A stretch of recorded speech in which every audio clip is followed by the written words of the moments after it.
help with your draping is to use a stone right there.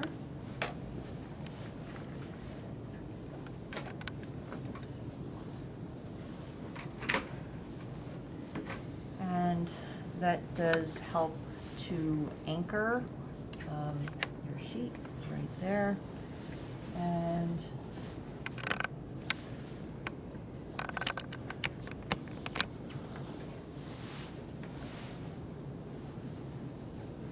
we'll tuck this in.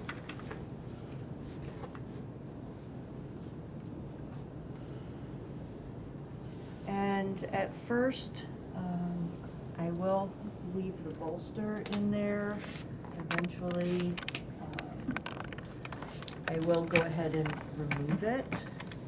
But again, you want to start with a general warm up.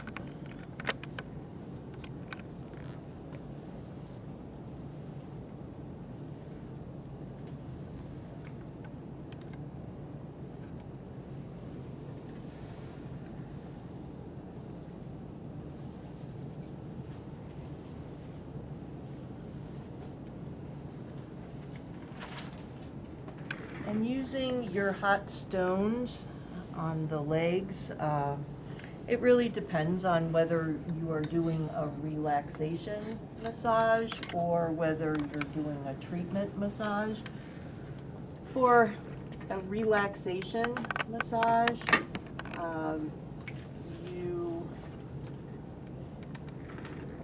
can start, these stones do actually have a decent amount of oil on them already.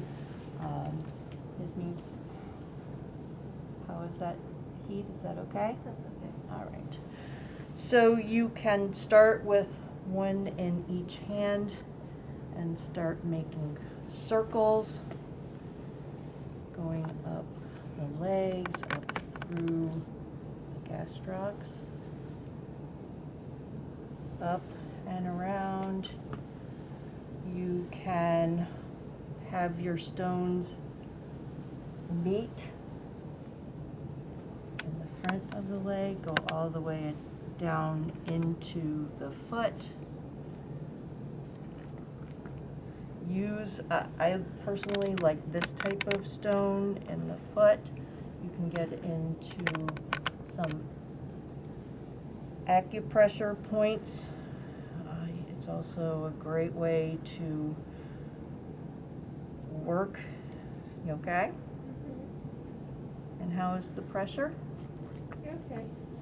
Uh, Can we see the stone? I didn't see what shape you got. Oh, okay. The So teardrop? You're using the point. I am. Yes. That is a nice one. So I noticed that you didn't tend to use two stones on the back so much. You typically just use one stone on the back?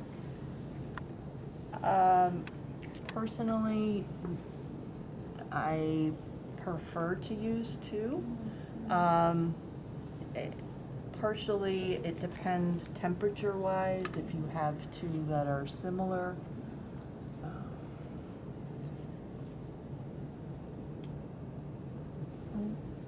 What number is the pressure? About a 6. Okay.